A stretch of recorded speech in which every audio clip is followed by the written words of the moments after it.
നമസ്കാരം. ആം, നമ്മുടെ ഈ വർത്തമാന കാലഘട്ടത്തിൽ പലപ്പോഴും നമ്മൾ സൂക്ഷിച്ച് നിരീക്ഷിച്ചാൽ അറിയാൻ കഴിയും, ദൈവം അല്ലെങ്കിൽ ഭഗവാൻ അല്ലെങ്കിൽ ഈശ്വരൻ എന്നിത്യാദി കോൺസെപ്റ്റുകൾ, അതിൻ്റെ വില, അതിൻ്റെ മൂല്യം ഇപ്പോൾ അളക്കപ്പെടുന്നത് വേറൊരു രീതിയിലാണ്. ഒരു കാലഘട്ടത്തിൽ പരിപൂർണമായിട്ട് ഈ പറയുന്ന ഭാവനകളോട് വിധേയപ്പെട്ട് ജീവിക്കുന്ന മനുഷ്യന്മാരെയാണ് നമ്മൾ കണ്ടിരുന്നത്. ഇത് ഒരു കാലഘട്ടത്തിൽ എന്ന് പറയുമ്പോൾ 100-500 വർഷങ്ങൾക്ക് മുമ്പുള്ള ചരിത്രമല്ല പറയുന്നത്. ഇന്നലെ എന്നോണം വരെ ഒരു നൂറ്റാണ്ട്, ഒരു അരനൂറ്റാണ്ട് അല്ലെങ്കിൽ ഒരു 3/4 നൂറ്റാണ്ട് മുൻപ് വരെ ഈശ്വരനാണ് സർവവും. ലോകത്തിൻ്റെ സർവാധികാരിക്കാർ, പ്രപഞ്ചത്തിൻ്റെ സർവാധികാരിക്കാർ. അതിൻ്റെ കീഴിൽ സൂര്യൻ്റെ രശ്മി, സൂര്യൻ ഈശ്വരനാണ്, ദൈവമാണ്. അതല്ലെങ്കിൽ മറ്റു മതക്കാർ പറയുന്ന വാക്കുകൾ യഹോവയാകട്ടെ, അള്ളാഹു ആകട്ടെ, എല്ലാം അവിടെ സമ്പൂർണതയുണ്ട്. പിന്നെ സൂര്യൻ്റെ രശ്മികൾ മാത്രമാണ് ഇവിടെയുള്ള ജീവനുകൾ, നമ്മളൊക്കെ അടക്കമുള്ള ആൾക്കാർ. അങ്ങനെയായിരുന്നു കരുതി വന്നിരുന്നു. പക്ഷെ ഇപ്പോൾ പലപ്പോഴും ആരോ പറഞ്ഞ പോലെ കലികാലമല്ലേ എന്നൊക്കെ പറയുന്നതിന് വലിയ അർത്ഥങ്ങളുണ്ട്. അപ്പോൾ മനുഷ്യരുടെ ഭാവങ്ങൾ മാറുകയാണ്. അവരായിട്ട് തന്നെ സ്വയം കെട്ടിപ്പൊക്കുകയാണ്. കെട്ടിപ്പൊക്കി ഇനി ഈശ്വരനപ്പുറം പോയാൽ എന്താ കുഴപ്പം, ദൈവത്തിനപ്പുറം പോയാൽ എന്താ കുഴപ്പം? ഈ ഒരു ഭാവന അവരിൽ ഉരുത്തിരിയാൻ കാരണം, കൃത്യമായിട്ട് പറയുകയാണെങ്കിൽ, ഈശ്വര വിശ്വാസമില്ലായ്മയാണ്. കാരണം കാണാനും കേൾക്കാനും അനുഭവിക്കാനും കഴിയുന്ന ഈ ലോകത്തിൽ ഈശ്വരൻ്റെ ലാഞ്ചന, അല്ല ഈശ്വര സ്പർശം, അല്ല ഈശ്വരൻ്റെ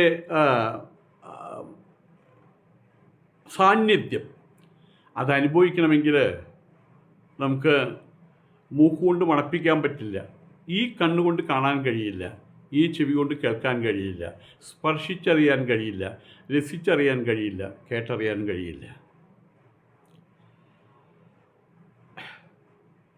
നമ്മളായിട്ട് തന്നെ നമ്മുടെ ഉൾഭാവങ്ങളെ പരിശുദ്ധമാക്കുന്ന സമയത്ത് പൊടി പിടിച്ച കണ്ണാടിയുണ്ട്. ഈ കണ്ണാടി സ്ഥലത്ത് വെച്ച് നമ്മൾ മുഖം നോക്കിയാൽ കാണില്ല. ആ കണ്ണാടി നന്നായിട്ട് തുടച്ച് വൃത്തിയാക്കി കഴിഞ്ഞാൽ നമ്മുടെ മുഖം തെളിയും. അത്രയേ ഉള്ളൂ, അതിന് കാര്യങ്ങൾ അത്രയേ ഉള്ളൂ. ഇതുപോലെ നമ്മുടെ അന്തരംഗത്തെ സംശുദ്ധീകരിക്കുമ്പോഴാണ് നമുക്ക് ഈശ്വരനെ കണ്ടെത്താൻ കഴിയുക. ഇന്ന് പറയാൻ പോകുന്നൊരു കാര്യം, ഭഗവാൻ എന്നുള്ളൊരു കോൺസെപ്റ്റുണ്ട്. ഭഗവാൻ, ഈ ഭഗവാൻ എന്നുള്ള നാമത്തിനോടൊപ്പം തന്നെ ദൈവം എന്ന നാമമുണ്ട്, ബ്രഹ്മം എന്ന് പറഞ്ഞ നാമമുണ്ട്. ഈശ്വരൻ, ദൈവം, ബ്രഹ്മം, അതുപോലെ ഭഗവാൻ, അങ്ങനെ വൈവിധ്യമാർന്ന നാമങ്ങളുണ്ട്.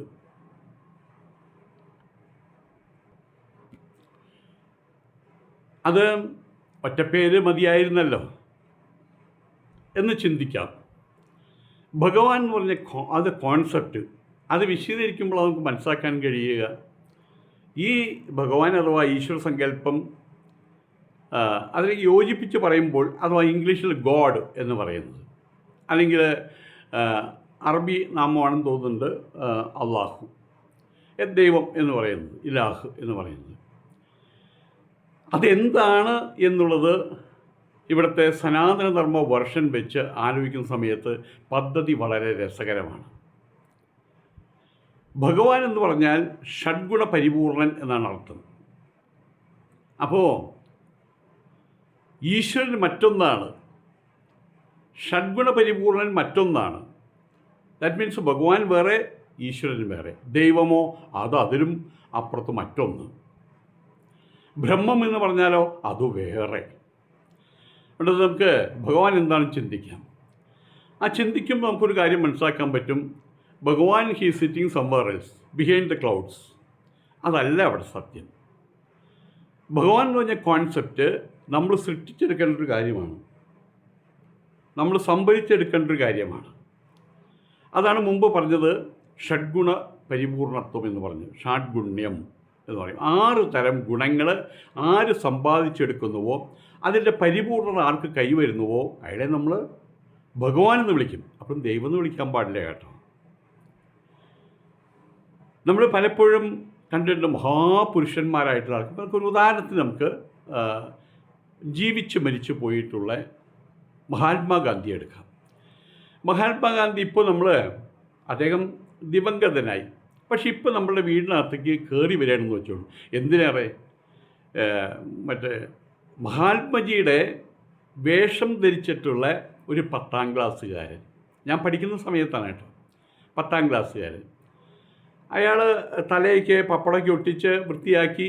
അവിടെ ഒരു രാഘവ മാഷ് ഉണ്ടായിരുന്നു. അദ്ദേഹം അതിനെ മേക്കപ്പൊക്കെ ചെയ്ത് വൃത്തിയായി കയ്യിൽ വടിയും കൊടുത്ത് ഒരു താറുടിപ്പിച്ച് ഒരു വാച്ച് ഇവിടെ അരയിൽ കെട്ടിത്തൂക്കി ആ സ്റ്റേജിലേക്ക് വരികയാണ്. ആ സ്റ്റേജ് ഏതോ ഒരു പ്രോഗ്രാമിനാണ്. ആ സ്റ്റേജിലേക്ക് വരുന്ന സമയത്ത് അവിടുത്തെ മാഷുമാരെ എഴുന്നേറ്റ് നിന്നു എന്നുള്ളതാണ്. എല്ലാവരും എഴുന്നേറ്റ് നിൽക്കുന്നു, കുട്ടികൾ എഴുന്നേറ്റ് നിൽക്കുന്നു. ഈ വരുന്നതിൻ്റെ പേര് മാർക്കോസ് എന്നോ മറ്റോ ആണ്. ദക്ഷിണ കേരളത്തിൽ നിന്ന് കുടിയേറി പാർത്ത് വന്നിട്ടുള്ളതാണ് അവർ.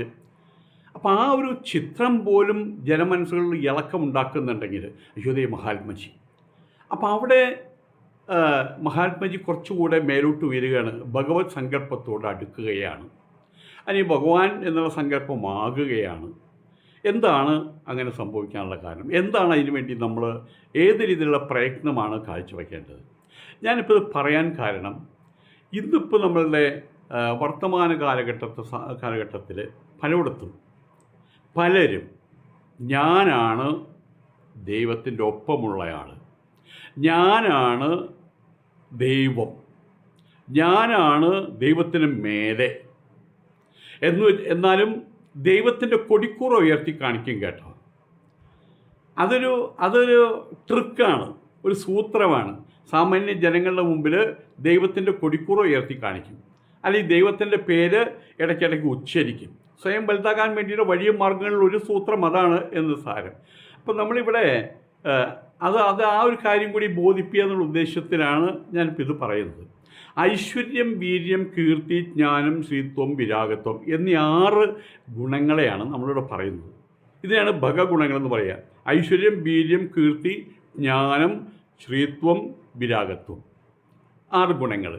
ഈ 6 ഗുണങ്ങൾ എവിടെ സമ്മിളിതമാകുന്നുവോ, ഈ 6 ഗുണങ്ങൾ എവിടെയാണ് കൂടിച്ചേർന്ന് നിൽക്കുന്നത്, ആ കൂടിച്ചേർന്ന് നിൽക്കുന്ന സ്വരൂപത്തെയാണ് നമ്മൾ ഭഗവാൻ എന്ന് പറയുന്നത്. അപ്പോൾ ഭഗവാൻ കൃഷ്ണൻ, ഭഗവാൻ ശ്രീരാമൻ, ഇതെല്ലാം ഈ ഷഡ്ഗുണ്യം നേടിയെടുത്തവർ എന്ന് വേണം പറയാൻ. ഷഡ്ഗുണ പരിപൂർണർ എന്ന് വേണമെന്ന് പറയാൻ. അപ്പോൾ അവർ ദൈവം എന്ന് വിളിക്കാൻ പാടുണ്ടോ? പാടില്ല. ഈശ്വരൻ എന്ന് വിളിക്കാൻ പാടുണ്ടോ? പാടില്ല. അത് വേറൊന്നാണ്. ഈശ്വരന് വേറെ കോൺസെപ്റ്റാണ്. പക്ഷെ ഇപ്പം എല്ലാവരും അങ്ങനെയാണ്.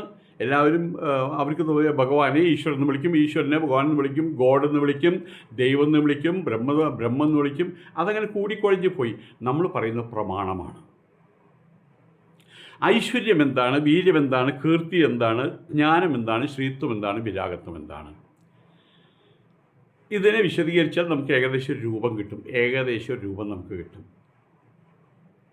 ഐശ്വര്യം എന്ന് പറഞ്ഞാൽ അതൊരു തദ്ധിത പ്രയോഗമാണ്. ഈശ്വരത്വം എന്ന് വേണമെങ്കിൽ പറയാം. പൂർണിമ എന്നുള്ളതിന് പൗർണമി എന്ന് പറയുന്ന പോലെ നമ്മൾ മലയാളികൾ അങ്ങനെയാണ്. തദ്ധിത പ്രയോഗം നമ്മളത് കൂടുതൽ ഉപയോഗിക്കാറുണ്ടെന്നർത്ഥം. ഉത്തരേന്ത്യക്കാരങ്ങനെയല്ല. ഒരു പൂർണിമ എന്ന് പറയും, നമ്മൾ പൗർണമി എന്ന് പറയും. ഇതുപോലെ ഈശ്വരഭാവത്തെയാണ് നമ്മൾ ഐശ്വര്യം എന്ന് പറയുന്നത്. അഥവാ ഈശനഭാവത്തെയാണ് നമ്മൾ ഐശ്വര്യം എന്ന് പറയുന്നത്. ഈശനഭാവം എന്ന് പറഞ്ഞു കഴിഞ്ഞാൽ ഇത്ര മാത്രമേ ഉള്ളൂ. നല്ലതുകളെ നമ്മളിൽ സംരക്ഷിച്ചു നിൽക്കുന്നു, ഈശിക്കുന്നു. നമ്മളുടെ ആന്തരികവും ഭൗതികവുമായിട്ടുള്ള ഗുണഗണങ്ങളെ നശിപ്പിക്കുന്ന എന്തൊരു കാര്യമാണെങ്കിൽ നമ്മളതിനെ ശിക്ഷിക്കുന്നു. ഈ ശിക്ഷിക്കാനും രക്ഷിക്കാനുള്ള കഴിവ് ആരിലുണ്ടോ അയാളാണ് ഈശനഭാവമുള്ളവൻ. ഈ ഈശ്വരഭാവം ആർക്കുണ്ടോ അയാളാണ് ഈശ്വരത്വ ഭാവമുള്ളവൻ അഥവാ ഐശ്വര്യവാൻ എന്ന് പറയുന്നത്. ഇത് സിമ്പിളായിട്ടൊരു കാര്യമാണ്. നമ്മൾ ഈ പണ്ട് അരിക്കകത്ത് കല്ലുണ്ടാവും. അപ്പോൾ നമ്മളിങ്ങനെ ചേറി ഇത് അരി വേർതിരിക്കും, കല്ല് അതിൻ്റെ അടിയിൽ വരും, കല്ലെടുത്ത് നമ്മൾ കളയും. അങ്ങനെയാണ് ചെയ്യുക. വെള്ളത്തിലിട്ട് അരിക്കുന്ന സമ്പ്രദായവും പണ്ടുണ്ടായിരുന്നു. അപ്പോൾ കല്ലുള്ള അരിയൊന്നുമില്ല. ഇതുപോലെ നമ്മളെ തന്നെ അരിച്ചെടുക്കുകയാണ് ചെയ്യുന്നത്. അങ്ങനെ എന്തുണ്ടാവുന്നു, നമുക്ക് നമ്മുടെ കുട്ടിക്കാലത്ത് നമ്മുടെ അച്ഛനും അമ്മയും പറയും, ആ വഴിക്ക് പോകരുത് കേട്ടോ, അപകടമാണ്. അല്ലെങ്കിൽ അതെടുത്ത് കഴിക്കരുത് കേട്ടോ, അപകടമാണ്. അതല്ലെങ്കിൽ തീയിൻ്റെ അടുത്ത് ഈ കുട്ടിക്ക് ഇഴഞ്ഞ് പോകും. ചിലപ്പോൾ 6 മാസം 7 മാസം 8 മാസമൊക്കെയും പ്രായമുള്ള കുട്ടികൾ, ഇങ്ങനെ മുട്ടുകാൽമ കിടക്കാറായുള്ള കുട്ടികൾ, കമിഴ്ന്ന് വീഴുന്ന കുട്ടികൾ ഇങ്ങനെ ഇഴഞ്ഞ് തീ കാണുമ്പോൾ അവർക്ക് വലിയ ഇഷ്ടമാണ്. അത് ചെന്ന് തൊടാൻ നോക്കും. അപ്പോൾ ഒരേ അമ്മ എന്താ പറഞ്ഞതെന്നറിയോ, അവൻ തൊടട്ടെ, അവൻ ഒരു പ്രാവശ്യം തൊട്ട പിന്നെ നമുക്ക് ബുദ്ധിമുട്ടുണ്ടാവില്ല, അവൻ പഠിക്കും. അപ്പോൾ പറഞ്ഞു വരുന്നത്, ഇത് അനുഭവിച്ചറിയുക എന്ന് പറയും.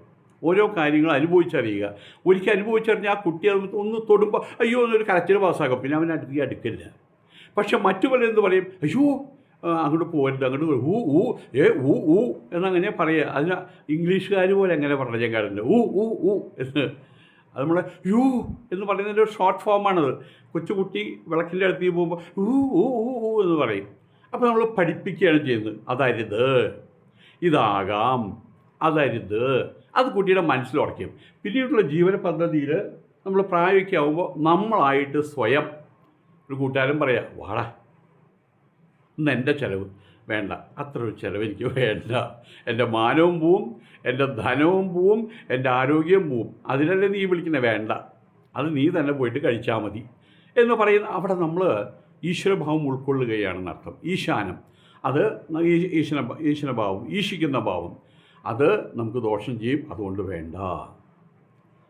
മറ്റൊരു കാര്യമാണെങ്കിൽ നമുക്കിന്ന് പള്ളിയിലൊന്ന് പോകാം, അല്ലെങ്കിൽ അമ്പലത്തിലൊന്ന് പോകാം. തീർച്ചയായിട്ടും ഞാനും വരാം. ഞാൻ വീട്ടിൽ പോയിട്ട് തലയിൽ കൂടെ കുറച്ച് വെള്ളം ഒഴിച്ച് കുളിച്ചാൽ ഓടി വരാം. അത് നല്ലൊരു കാര്യമാണ്. അപ്പോൾ അതിനെ നമ്മൾ രക്ഷിച്ചു നിർത്തുന്നു. ഇതിനെയാണ് നമ്മൾ ഈശിക്കുന്ന ഭാവം, അതിനെയാണ് ഐശ്വര്യം എന്ന് പറയുന്നത്, ഈശ്വരഭാവം എന്ന് പറയുന്നത്. വീര്യം, രണ്ടാമത്തെ കാര്യമാണ് വീര്യം എന്ന് പറയുന്നത്. വീര്യം എന്ന് പറഞ്ഞാൽ എന്നെ തല്ലിയ ഞാനും തല്ലും, അങ്ങനൊരു വീര്യമുണ്ട്. അടക്കം വയ്ക്കാൻ അവർക്ക് കഴിയുന്നില്ല എന്നർത്ഥം. എന്നെ തല്ലിയ ഞാനും തല്ലും, അവർക്കൊരു ഗുണവും ചെയ്യാൻ പോകുന്നില്ല. ഇവിടെ വീര്യം കാണിക്കേണ്ടത് ഏത് തരത്തിലുള്ള പ്രലോഭനങ്ങളുണ്ടായാലും എന്ത് തന്നെ നഷ്ടപ്പെട്ടാലും ഞാൻ എന്നെ നഷ്ടപ്പെടാതെ നോക്കുന്നു, എൻ്റെ എത്തിക്സ് ആൻഡ് വാല്യൂസ് നഷ്ടപ്പെടാതെ നോക്കുന്നു. എനിക്ക് മൂല്യങ്ങൾ, എത്തിക്സ് ഉണ്ട്, വാല്യൂസ് ഉണ്ട്, then we have existence also. Existence ഉണ്ടാകാൻ, നിലനിൽപ്പുണ്ടാകാൻ വേണ്ടിയിട്ട് നമ്മൾ മറ്റുള്ളവരുടെ ഗുണഗണങ്ങൾ ഇല്ലാതാക്കിയാലും മതി. മറ്റുള്ളവർ കൊണ്ട് ബാങ്കിൽ അവർ അധ്വാനം കൊണ്ട് ബാങ്കിലിട്ടുണ്ടാവും, ആ ബാങ്ക് നമ്മൾ ഒരു ദിവസം കുത്തി കവർന്ന പൈസ എടുത്താലും നമുക്ക് എക്സിസ്റ്റൻസ് ഉണ്ടാകും. ഇപ്പോൾ എത്രയോ ആളുകൾ ആ വിധത്തിൽ മറ്റുള്ളവരെ, ഒരാൾ ഒളിവിൽ പോയിട്ട് 40 വർഷമായി ഇതുവരെ പിടികിട്ടാ പുള്ളി പ്രശസ്തനാണ്. അദ്ദേഹം എന്തിനു വേണ്ടിയിട്ടാണ് ചെയ്തത്? അദ്ദേഹത്തെ എക്സിസ്റ്റൻസിന് വേണ്ടിയിട്ട് ഇൻഷുറൻസ് തുക കരകതാക്കാൻ വേണ്ടി മറ്റൊരാളെ ഇല്ലാതാക്കി. അതുകൊണ്ട് അത് പോലീസ് പിടിച്ചില്ലായിരുന്നെങ്കിൽ ഈ വ്യക്തി ഇന്ന് വലിയ മനുഷ്യനായിട്ട് നാട്ടുകാർക്ക് ഉപകാരിയായിട്ട് അദ്ദേഹം അവിടെ വാണരുളിയനെ. വാസ്തവത്തിൽ അവിടെ അദ്ദേഹത്തിന് കിട്ടുന്ന എക്സിസ്റ്റൻസാണ്. പക്ഷേ എൻ്റെ ഉള്ളിൽ ഞാൻ ഒരാളെ നശിപ്പിച്ച്, സർക്കാരുകളെ കബളിപ്പിച്ചുണ്ടാക്കിയവനല്ലേ ഞാൻ. ഉള്ളിലിരുന്നുള്ള കുത്തുണ്ടല്ലോ, അത് വലിയ പ്രശ്നമാണ്. പുറത്തുനിന്ന് ആന വന്നാലും തീപ്പന്തം കാണിച്ചാൽ മതി, പക്ഷെ ഉള്ളിലിരുന്നുള്ളൊരു കുത്ത്, അത് നമുക്കെങ്ങനെയാണ് നമുക്കതിനെ തടയാൻ കഴിയുക? അപ്പോൾ പറഞ്ഞു വരുന്നത് എന്താണെന്ന് വെച്ച് കഴിഞ്ഞാൽ, എക്സിസ്റ്റൻസ് അതെങ്ങനെയും ഉണ്ടാക്കാം, പക്ഷേ എത്തിക്സ് ആൻഡ് വാല്യൂസ് അത് കുറച്ച് ബുദ്ധിമുട്ടാണ് ഉണ്ടാക്കാൻ. ആ എത്തിക്സ് ആൻഡ് വാല്യൂസ് ഉണ്ടാക്കാൻ പുറപ്പെടുന്ന സമയത്ത് നമുക്കൊരുപാട് കടമ്പകൾ വരും. സത്യമായിട്ട് പറയുമ്പോൾ ആൾക്കാർക്ക് രസിക്കില്ല. അപ്പോൾ നമ്മളെന്ത് ചെയ്യണം? പ്രിയമായിട്ട് പറയണം, ഹിതമായിട്ട് പറയരുത്. പഠിച്ചില്ലെങ്കിൽ അടി കിട്ടും, അതുകൊണ്ട് പഠിക്കണം എന്ന് പറഞ്ഞാൽ കുട്ടിക്ക് ഇഷ്ടമല്ല. മോൻ പഠിക്കും മോനെ, മോൻ പഠിച്ചിട്ട് മോന് വലിയ ആളാവണ്ടേ എന്നൊക്കെ അമ്മ പറയുമ്പോൾ അവന് ഇഷ്ടമാണ്. അപ്പോൾ ഏതൊരു കാര്യം പ്രിയമായിട്ട് പറഞ്ഞാൽ ഇഷ്ടമാണ്. അഥവാ പ്രിയതരമായിട്ടുള്ള കാര്യങ്ങളെ പറയാവൂ. കുട്ടികൾക്ക് ഇഷ്ടം പ്രിയതരമായിട്ടുള്ള കാര്യങ്ങളാണ്, അതേ പറയാവൂ. പഠിക്കാൻ പറഞ്ഞത് ഇഷ്ടമല്ല.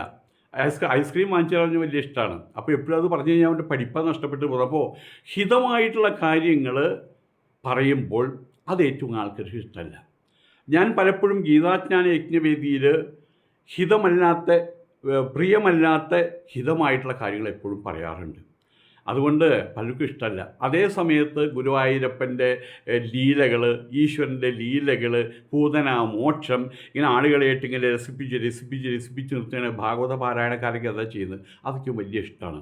വേദാന്തം ഹിന്ദു സമൂഹത്തിൽ നിന്ന് വിട്ടുപോയി കഴിഞ്ഞു, പരിപൂർണമായിട്ട് വിട്ടുപോയി കഴിഞ്ഞു. ഉപനിഷത്ത് ഹിന്ദു സമൂഹത്തിന് ആർക്കും അറിയില്ല. ഗീത ഹിന്ദു സമൂഹത്തിന് ആർക്കും അറിയില്ല. പലരും ഗീത പറയുന്നുണ്ട്, ഗീത കഥകളാണ് പറയുന്നത്. ഗീത ആദ്യത്തെ ശ്ലോകം ചൊല്ലിക്കഴിഞ്ഞാൽ പിന്നെ പറയുന്നത് ഭാഗവതത്തിലെ കഥകളാണ് പറയുന്നത്, തത്വങ്ങളല്ല പറയുന്നത്. ഭാഗവതത്തിലും തത്വങ്ങളൊക്കെ എടുക്കുന്നത് അഹമേവാസമേ വാഗ്ലേന അന്യജ്ഞത്ത് സത്പരം പശ്ചാത്തഗമ്യതേതച്ച യോവശിഷ്യേത സോസ്മ്യകം ഹൃദയത്തമ്യത് പ്രതീയേത ന പ്രതീയേത ചാത്മനി തദ്വിദ്യാതാത്മനോ മായാം യഥാഭാസോ യഥാർത്ഥമഹ യഥാ മഹാന്ത്യഭൂതാനി ഭൂതേഷു വച്ചുവചേഷുനോ പ്രവിഷ്ടാന്യപ്രവിഷ്ടാനി തഥാത്തേഷു ന തേഷ്വഹം ഏതാവദേവ ജിജ്ഞാസ്യം തത്വജിജ്ഞാസുനാത്മന അന്വയവ്യതിരേകാഭ്യം യസ്യാ സർവത്ര സർവദാ എന്ന് പറയുന്ന ഭാഗവത 4 ശ്ലോകങ്ങൾ അനുസരിച്ചില്ല. അതിനുശേഷമുള്ള കഥകൾ ചെല്ലുന്നതിനാണ് ഇഷ്ടം, കേൾക്കുന്നവർക്ക് അതാണ് ഇഷ്ടം. കാരണം എന്താണ്? കഷായം കുടിക്കുന്നത് ഇഷ്ടമല്ലോ. രോഗമുണ്ട്, കഷായം കുടിക്കില്ല. ഇതാണ്. പഞ്ചസാര വെള്ളം കൊടുത്തിട്ട് കാര്യമില്ലല്ലോ, തേനിൽ ചാലിച്ചിട്ട് പഴത്തിനുള്ളിലോ നിറച്ച് കൊടുത്തിട്ട് കാര്യമില്ലല്ലോ. അപ്പോൾ എന്ത് ചെയ്യണം? ഗുഡപ്രച്ഛന്ന കടുകൗഷധ കൽപ്പമായിട്ട് കൊടുക്കണം എന്നർത്ഥം. ഗുഡത്തിൽ പൊതിഞ്ഞ് കടുത്ത ഔഷധം, പഴത്തിൽ പൊതിഞ്ഞ്, അല്ലെങ്കിൽ ശർക്കര ചാലിച്ച്, അല്ലെങ്കിൽ പാലിൽ ചാലിച്ച്, അല്ലെങ്കിൽ നെയ്യിൽ ചാലിച്ച്, അല്ല മറ്റേ ഹണി അതിൽ തേനിൽ ചാലിച്ച് കൊടുക്കാതൊക്കെ വേണം, അതിൻ്റെ പേരിലാണ്. പക്ഷേ ഹണി മാത്രമായാലോ, അതിനകത്ത് മരുന്നില്ലെങ്കിലോ? എനിവേ, എത്ര പ്രകോപനമുണ്ടായാലും എത്ര പ്രലോഭനമുണ്ടായാലും സത്യത്തെ മുറുകെ പിടിക്കുന്ന ആളുകൾ, അവസാന നിമിഷം വരെ സത്യത്തെ മുറുകെ പിടിക്കുന്ന ആളുകൾ, അവസാന നിമിഷം വരെ തൻ്റെ ബോധ്യത്തെ മുറുകെ പിടിക്കുന്ന ഒരാൾ, തൻ്റെ നിലപാടുകളും തെന്നിപ്പോകാത്ത ഒരാൾ, തൻ്റെ നിലപാട് തൻ്റെ എക്സിസ്റ്റൻസിന്, ശ്രദ്ധിക്കേണ്ട വിഷയമാണ്, തൻ്റെ നിലപാട് തൻ്റെ എക്സിസ്റ്റൻസിന് ധാരാളം പണം വരുന്നുണ്ട്. എങ്ങനെയാണ്? കള്ളത്തരത്തിലൂടെയാണ്. ആ നിലപാട് തന്നെ കാത്തു സൂക്ഷിക്കുന്നു. രഹസ്യമായിട്ട് എന്തെങ്കിലുമൊക്കെ ഉണ്ടാക്കി ഉൽപ്പാദനം ഉണ്ടെങ്കിൽ ജനങ്ങൾക്ക് കൊണ്ടു കൊടുക്കുക. ചിലപ്പോൾ അവർക്ക് അപകടം ഉണ്ടാകും, കൂട്ടമരണങ്ങൾ ഉണ്ടാകും. എന്നാൽ നമ്മുടെ കാര്യം നടക്കുന്നുണ്ടല്ലോ, എക്സിസ്റ്റൻസ് കിട്ടുന്നുണ്ടല്ലോ. അപ്പോൾ തൻ്റെ നിലപാടുകൾ എന്തിനു വേണ്ടിയിട്ടാണ്? നിലനിൽപ്പിന് വേണ്ടിയിട്ട്. അപ്പോൾ അതല്ലാത്ത ആൾക്കാരുണ്ട്, തൻ്റെ എക്സിസ്റ്റൻസ്, നിലനിൽപ്പ് അപകടത്തിലായാലും സത്യത്തിൻ്റെ പുറകിൽ പോകുന്ന ആൾക്കാരുണ്ട്. അവരെയാണ് നമ്മൾ വീര്യവാന്മാരെന്ന് പറയുക. അവരാണ് വീരമുള്ളവർ എന്ന് പറയുന്നത്. അതിനെയാണ് നമ്മൾ വീര്യമെന്ന് പറയുന്നത്. കീർത്തി പലതരത്തിൽ കീർത്തിയുണ്ട്. വീരപ്പന് കീർത്തിയുണ്ട്, ഫൂലാൻ ദേവിക്ക് കീർത്തിയുണ്ട്, മഹാത്മജിയെ കൊന്ന നാഥുറാം ഗോസയ്ക്ക് കീർത്തിയുണ്ട്, മഹാത്മജിക്കുണ്ട് കീർത്തി. ഈ 2 കീർത്തിയും 2 തരത്തിലാണെന്ന് മാത്രം. ഒന്ന് സത്കീർത്തിയാണ്, മറ്റൊന്ന് ദുഷ്കീർത്തിയാണ്. തൻ്റെ ചെയ്തികൾ അദ്വേഷ്ട സർവഭൂതാനാം മൈത്രക്കരുണയേവജ നിർമ്മമോ നിരഹങ്കാര സമദുഃഖ സുഖക്ഷമി. ആ പറയുന്ന കാര്യങ്ങൾ ഈശ്വരനെ പ്രാപിക്കാനുള്ള കാര്യങ്ങളാണ് പറയുന്നത്. അദ്വേഷ്ട സർവഭൂതാനാം, സർവഭൂതങ്ങളിലൂടെയും രതി അതിൽ ഉൾക്കൊള്ളുന്നു. സുഖത്തിൽ അദ്വേഷ്ട സർവഭൂതാനാം, അവരുടെ സന്തോഷത്തിൽ സർവഭൂതങ്ങളുടെയും ഹിതത്തിൽ രതി ഉൾക്കൊള്ളുന്നവൻ, അതിനോടൊന്നും ദ്വേഷം ഇല്ലാത്തവൻ. അദ്വേഷ്ട സർവഭൂതനം, മൈത്രി, മിത്രഭാവം, കരുണ, കാരുണ്യഭാവം എന്നിത്യാദി കാര്യങ്ങൾ. ആ കാര്യങ്ങളിലൂടെ സമ്പാദിച്ചെടുക്കുന്ന കീർത്തി, അതാണ് പറയുന്നത്. അല്ലാതെ നാട്ടുകൂട്ടം, നാട്ടിലെ ചട്ടമ്പി, അയാളെല്ലാവരും അറിയും. അയാൾ വഴിക്കൂടുമ്പോൾ പറയും, ഇയാളുണ്ടല്ലോ 10 ആളെ അടിച്ചിട്ടുള്ളതാണ്, 2 ആളെ കൊന്നിട്ടുള്ളതാണ്. ഇതിപ്പോൾ കണ്ടല്ലോ, നമ്മുടെ കോടതിയിൽ ഒരാൾ വന്നിട്ട് ഇന്നലെ വധശിക്ഷയ്ക്ക് അർഹനായി, ചെന്താമര. അയാളെക്കൊണ്ട് കീർത്തി. ഇവിടെയുള്ള ഇന്നിപ്പോൾ അയാളുടെ നാട്ടിൽ പോയിട്ട് ഇയാളുടെ വീട് അന്വേഷിച്ച് എല്ലാവരും പറഞ്ഞു തരും. അടുത്ത പഞ്ചായത്ത് പ്രസിഡന്റ് വീട് ചിലപ്പോൾ ആരും അറിഞ്ഞൊന്നും വരില്ല. അങ്ങനെ കീർത്തിയുണ്ട്. അതിന് ദുഷ്കീർത്തി എന്ന് പറയുക. നല്ല കാര്യങ്ങളിലൂടെ തൻ്റെ ചുറ്റുപാടുകളെ സ്നേഹിക്കുന്നു. ചുറ്റുപാടെന്ന് പറഞ്ഞാൽ മനുഷ്യന്മാരെ മാത്രമല്ല, ചെടികളെയും വൃക്ഷങ്ങളെയും പറവകളെയും പൂമ്പാറ്റുകളെയും എല്ലാം സ്നേഹിക്കുന്നു.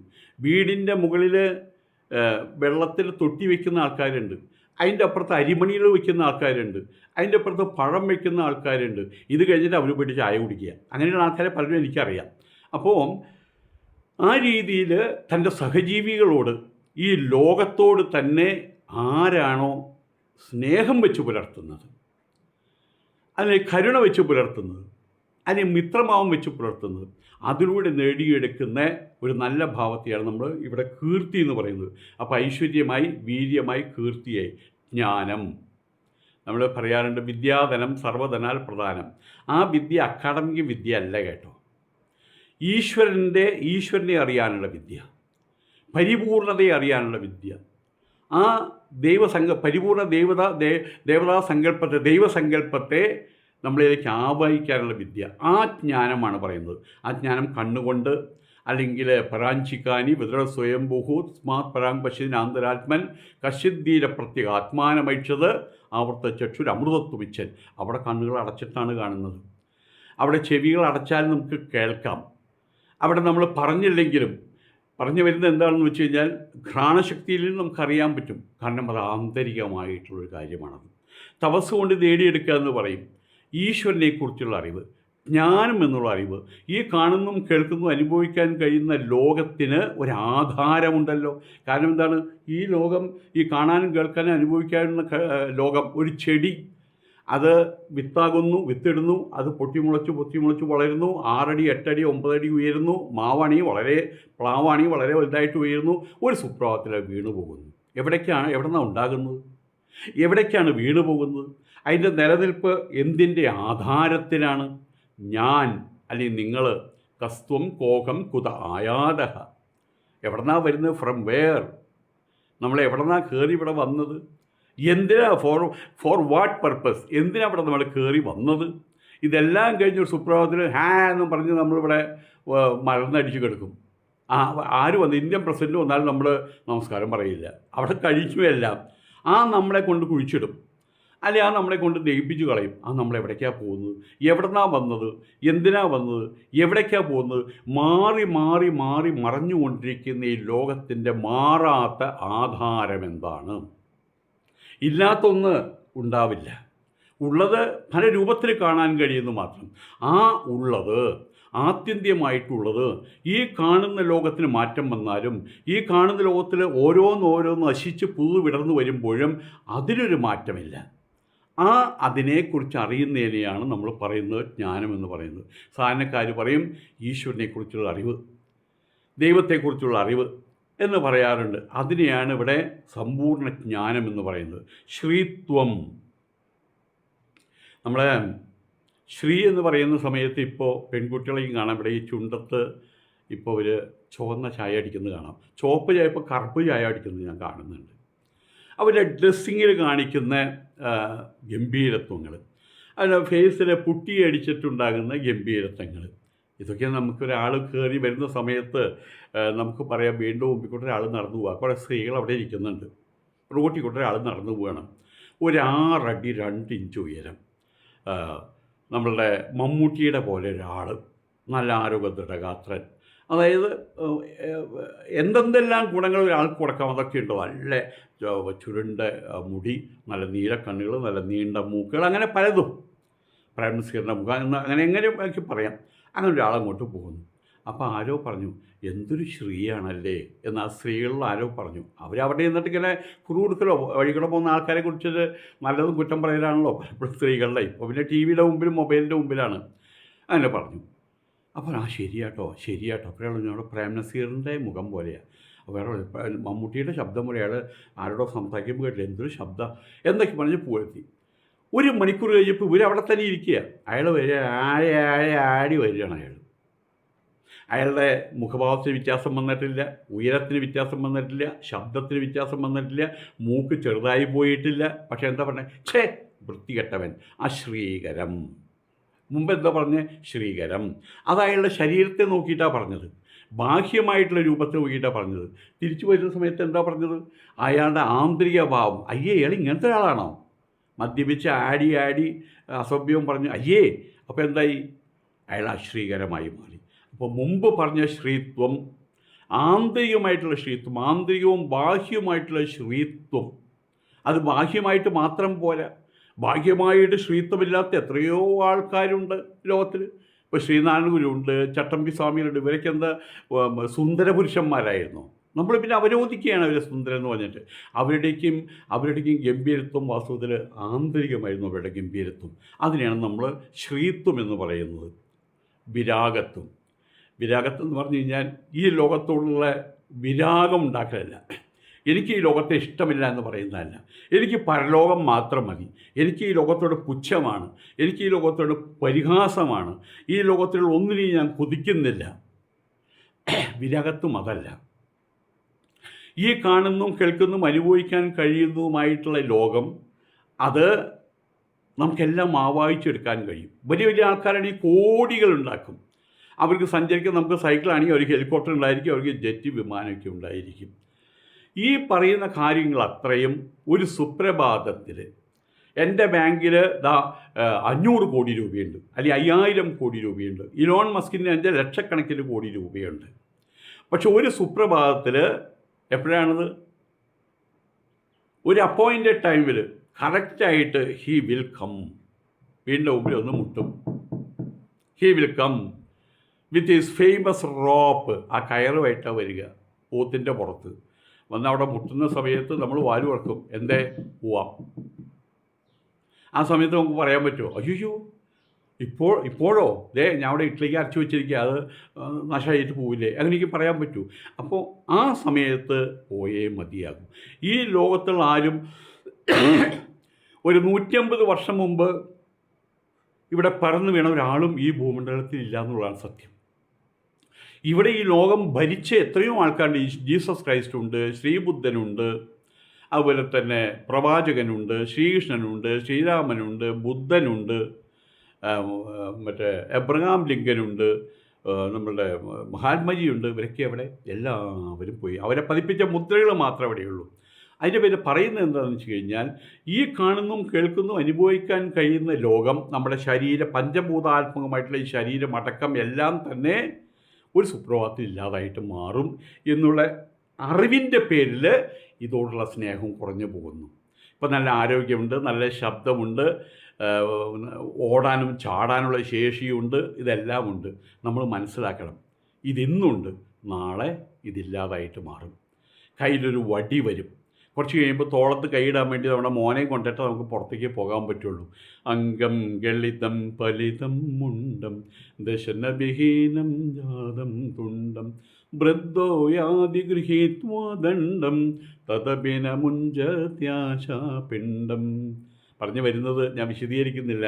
അംഗമൊക്കെ പ്രത്യേകമൊക്കെ വീണു, മുടിയൊക്കെ നരച്ചു, ചിലർക്ക് കഷണ്ടിയായി, കണ്ണ് കാണാൻ വയ്യ, കൈ ഉയർത്താൻ വയ്യ, നടക്കാൻ വയ്യ. ആ ഒരു സാഹചര്യം എനിക്കും വരും, നിങ്ങൾക്കും വരും, ഏത് സൂപ്പർ സ്റ്റാറിനും വരും എന്നുള്ള ആ ഒരു അറിവ് എപ്പോഴും നമ്മൾ മനസ്സിൽ വയ്ക്കുക. ഇന്ന് ഞാൻ ഇങ്ങനെയാണ്, നാളെ ആ വഴി കൂടെ ഒരാൾ കൂനിക്കൂടി പോകണം കണ്ടില്ലേ, ഞാൻ നാളെ അതുപോലെയാകും. ആ സമയത്തുണ്ടാകുന്ന ഈ ലോകത്തോടുണ്ടാകുന്ന ഒരു സ്നേഹം, ഒരു രാഗമുണ്ടല്ലോ, രാഗം, അതൊന്ന് കുറഞ്ഞു കിട്ടുമെന്നർത്ഥം. നമ്മൾ അനാഥ മന്ദിരങ്ങളിലും വൃദ്ധസദനങ്ങളിലേക്കും മുമ്പ് നമുക്ക് കുറേ വിവരം നമുക്ക് കിട്ടും. അതിലൂടെ നമുക്ക് ഈ ലോകത്തോടുള്ള, ഈ ലോക ജീവനത്തോടുള്ള ആ പ്രതിപത്തി, അടക്കാൻ വയ്യാത്ത നമ്മളുടെ ആ ആഗ്രഹം, ഒരു ഇൻസാഷ്യബിൾ തേസ്റ്റ്, അതൊന്നും കുറഞ്ഞു കിട്ടും. ഇതിനെയാണ് നമ്മൾ വിരാഗത്വം എന്ന് പറയുക. ഈ 6 ഗുണങ്ങൾ, ഐശ്വര്യം, വീര്യം, കീർത്തി, ജ്ഞാനം, ശ്രീത്വം, വിരാഗത്വം എന്ന് പറയുന്ന ഷഡ്ഗുണങ്ങളിൽ ആരാണ് പരിപൂർണൻ? അയാളെയാണ് ഭഗഗുണ പരിപൂർണനായവൻ അഥവാ ഭഗവാൻ എന്ന് വിളിക്കുന്നത്. ഇവിടെ നമ്മൾ ഇതൊന്നുമില്ലാതെയും ഭഗവാനാകാം. 10 പേരെ ചുറ്റും നിർത്തിയിട്ട് കയ്യിൽ ഇടത്താളം കൊടുത്തിട്ട് ഇങ്ങനെ കൊട്ടിയാൽ മതി, ഞങ്ങളുടെ ഭഗവാൻ എന്ന് പറഞ്ഞു. അപ്പോൾ വേറെ കുറേ ആൾക്കാർ അങ്ങനെ പറയും. കാരണം എന്താണെന്ന് അറിയാമോ? അവർക്ക് ആർക്കും ചോദിക്കാൻ കഴിയുന്നില്ല, ഇങ്ങനെയാണ് ഭഗവാനായത്. ഐശ്വര്യം കാണുന്നില്ലല്ലോ, വീര്യം കാണുന്നില്ലല്ലോ, കീർത്തി കാണുന്നില്ലല്ലോ, ജ്ഞാനം ഒട്ടുമില്ലല്ലോ എന്നിത്യാദി കാര്യങ്ങൾ നമ്മൾ ഉദാഹരണ സഹിതം പറഞ്ഞ് മനസ്സിലാക്കി കൊടുക്കാൻ കഴിയില്ല. 10 ആളുണ്ടെങ്കിൽ 11 നടുവിൽ നിർത്തി തൊപ്പിയും കിരീടവും വെച്ച് അവൻ തന്നെ ഞങ്ങളുടെ ഭഗവാൻ എന്ന് പറഞ്ഞ് അത് ഏറ്റുവാങ്ങാൻ ആൾക്കാരുണ്ടാവുന്നത് എങ്ങനെയാണ്? അറിവില്ലായ്മ കൊണ്ട്. അതേ സമയത്ത് നമ്മളുടെ പ്രമാണ ഗ്രന്ഥങ്ങളിൽ ബൈബിളാകട്ടെ, വിശുദ്ധ ഖുറാനാകട്ടെ, ഹോളി ബൈബിളാകട്ടെ, ഉപനിഷത്തുകളാകട്ടെ, അതിലെല്ലാം ഈ സത്യസങ്കേതത്തിലേക്ക് നമ്മളെ കയറ്റി വിടാനുള്ള എല്ലാ വിധത്തിലുള്ള അടവുകളും അവർ വെച്ചിട്ടുണ്ട്. പക്ഷെ നമ്മൾ എന്ത് ചെയ്യണം? നമ്മൾ സൂര്യൻ ഉദിച്ചു നിൽക്കുന്ന സമയത്ത് നമ്മളൊരു കുട ചൂടിക്കഴിഞ്ഞാൽ സൂര്യനെ നമ്മളെ സ്പർശിക്കാൻ പറ്റില്ല. വീടിനകത്ത് കയറി കഴിഞ്ഞാൽ സൂര്യനെ നമ്മളെ സ്പർശിക്കാൻ പറ്റില്ല. ഇതുപോലെ സൂര്യ തേജസ്സോടെ പ്രമാണങ്ങളിങ്ങനെ വിടർന്നു നിൽക്കുമ്പോൾ നമ്മൾ എന്ത് ചെയ്യണം? നമ്മൾ അതിൻ്റെ മുമ്പിലേക്ക് പോകണം. നമ്മുടെ കണ്ണുകൾ പൊത്തിക്കഴിഞ്ഞാൽ സൂര്യൻ്റെ പ്രഭ പിന്നെ നമുക്ക് കിട്ടുന്നില്ല, വെളിച്ചം നമുക്ക് കിട്ടുന്നില്ല. സൂര്യൻ്റെ പ്രഭയിൽ നമുക്ക് ഈ പ്രപഞ്ചത്തെ കാണാം. പക്ഷെ നമ്മൾ കണ്ണടച്ചാലോ? ആയതുകൊണ്ട് പ്രമാണങ്ങളുടെ മുമ്പിൽ കണ്ണടയ്ക്കുമ്പോൾ നമ്മൾ വിഡ്ഢികളാകുന്നു. പ്രാമാണികരായിട്ടുള്ള ആളുകൾക്ക് അല്പസ്വല്പം വികടത്വമുണ്ടെങ്കിൽ നമ്മളെ അവർ വിഡ്ഢികളാക്കി മാറ്റുകയും ചെയ്യുന്നു. നമസ്കാരം.